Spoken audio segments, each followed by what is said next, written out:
Bem, aconteceu novamente, hein, cara? E acabou entrando aqui esse corte do meteoro. A gente tava falando sobre esse assunto colateralmente e de repente chegou aqui a nossa manchete. O homem que cortou a corda que segurava um trabalhador a mais de 18 metros de altura aqui em Curitiba faleceu durante a madrugada. Depois de vários dias preso, ele foi levado ao hospital com escolta policial, mas não sobreviveu. Esse é o assunto aqui do plantão do meteoro.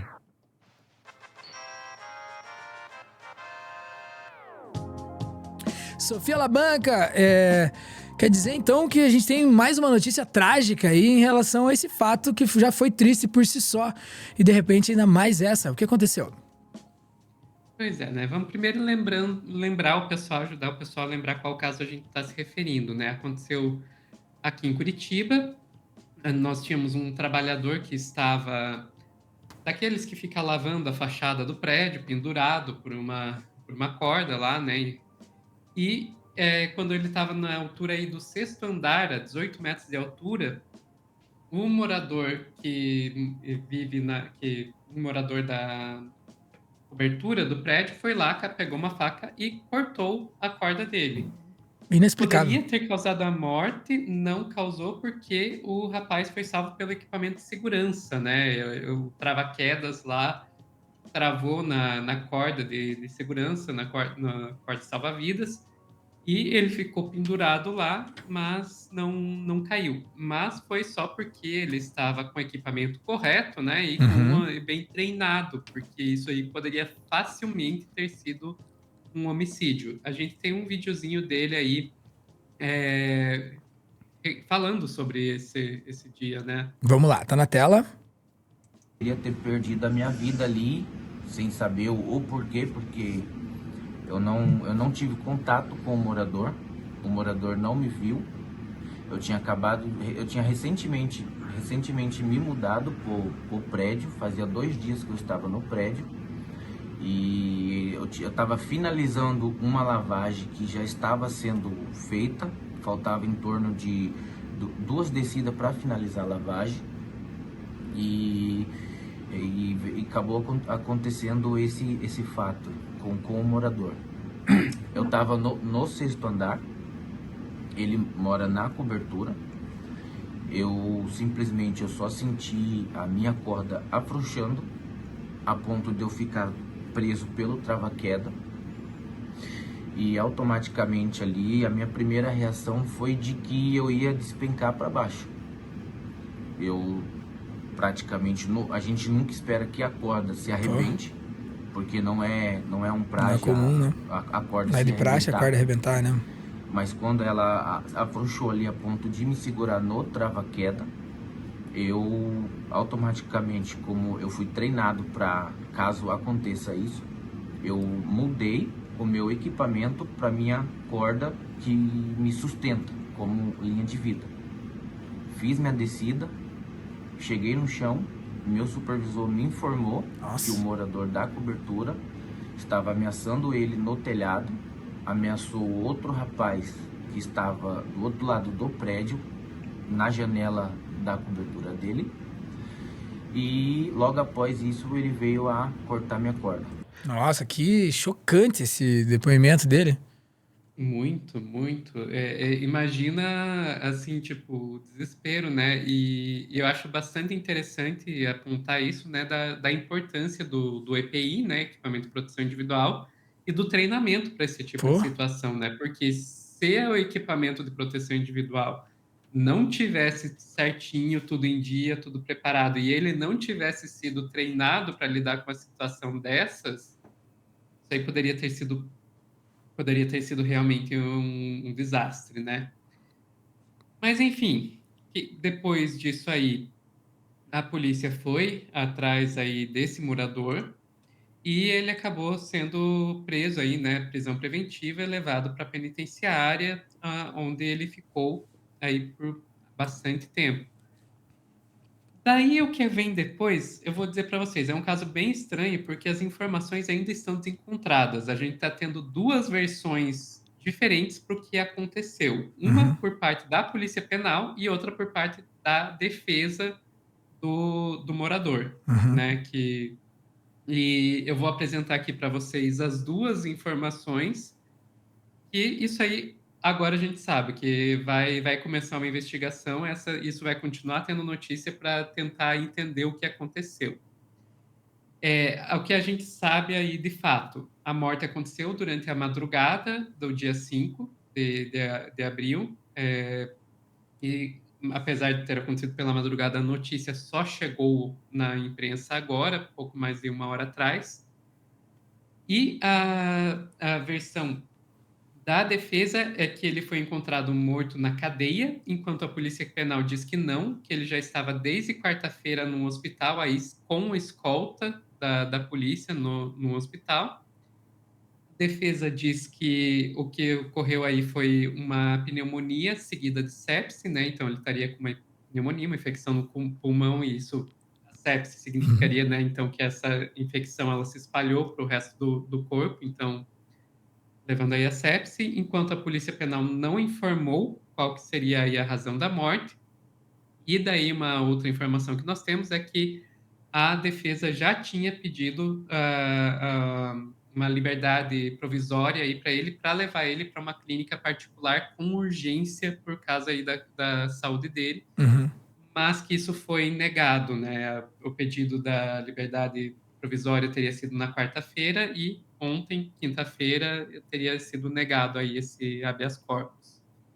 Daí a gente pode ir lá para o UOL, que eles vão dar um pouquinho mais de detalhes para a gente. Vamos lá, tá na tela. Atualizar o caso do Paraná, chegou uma nova informação importante sobre a morte de Raul Pelegrini, um homem preso por cortar a corda do trabalhador, que morreu, portanto. A gente abriu a edição de hoje com essa notícia. A Beatriz Gomes e Eduardo Esteves estão contando no nosso site que o seguinte: ele faleceu no Hospital Angelina Caron, na região metropolitana de Curitiba, não exatamente na penitenciária. Então ele estava no hospital quando foi constatada a morte. A Polícia Penal do Paraná disse para o UOL que por volta de 1h30 da madrugada de hoje, a Casa de Custódia foi informada sobre a morte do homem na unidade de saúde. Ele estava internado no hospital desde quarta-feira por apresentar dificuldades respiratórias. Estava internado com escolta policial. A Polícia Penal do Paraná diz que iniciou diligências administrativas para apurar o caso. Portanto, ele estava internado desde a quarta-feira, há 2 dias, e morreu hoje por volta de 1h30 da manhã, pelo horário de Brasília, no Hospital Angelina Caron. Ele estava internado com dificuldades respiratórias e faleceu hoje. O homem que cortou... É isso aí, né? Uma pena, né? Uma tragédia, né, Sophie? A gente vê, né, um cara novo, né, enfim, né, morrer sob custódia, né? A gente não sabe se na cela ou se, né, no hospital, né? A informação ainda é um pouco desencontrada, né? Mas um cara...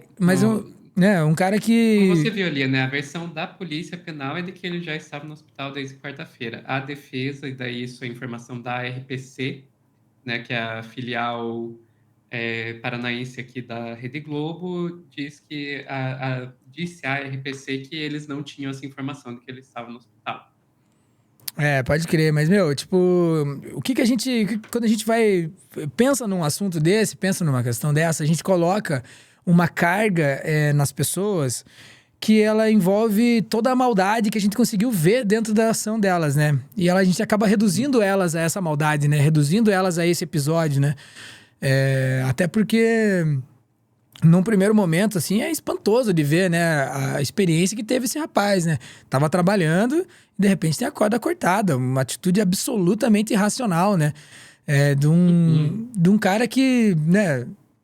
Pelas fotos, por tudo ali, é um jovem, tem 41 anos, não é, tipo assim, né? Não é uma pessoa sem nenhum nexo da vida, entendimento das coisas, ou que, enfim, né, de alguma forma esteja passando por algum momento, sei lá, etário até, assim, né, tipo, sei lá, de euforia, de descontrole, de sei lá o quê, né, de achar que de inconsequência, né, como um todo, mas, cara, e aí você de repente vê esse trágico fim dele aí, meu. Eu não comemoro, né, a morte de ninguém. Eu acho que é uma tristeza isso ter acontecido.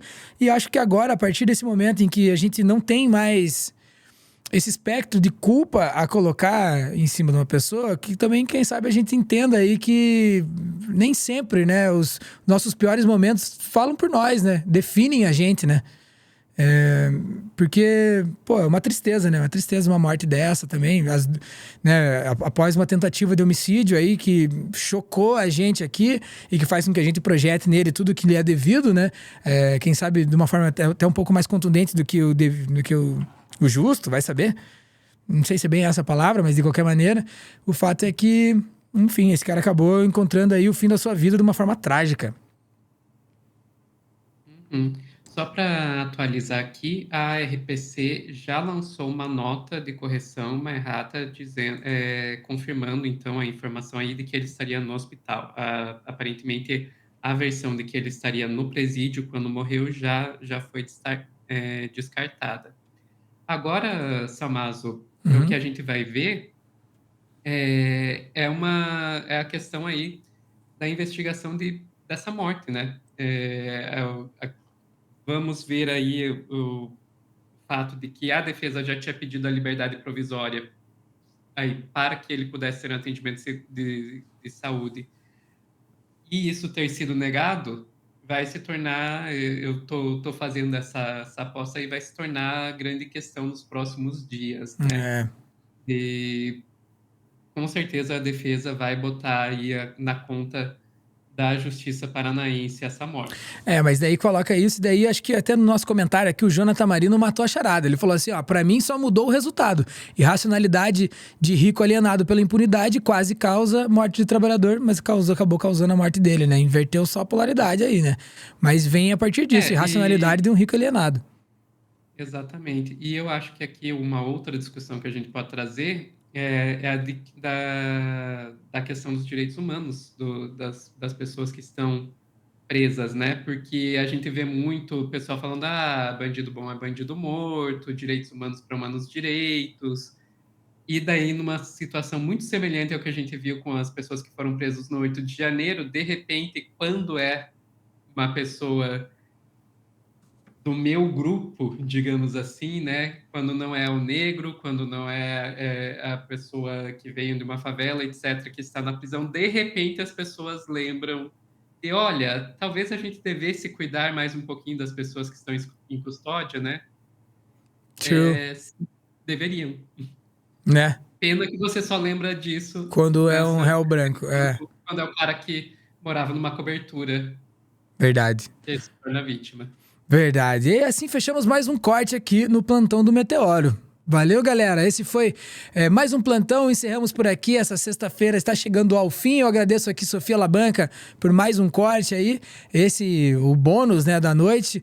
Acompanhe aqui o trabalho dela em @lentevermelha. E siga ali, @lentevermelha. Também o Guarriro. Obrigado a todos pelas participações aqui no nosso chat. A gente segue aqui no nosso fim aqui da nossa transmissão.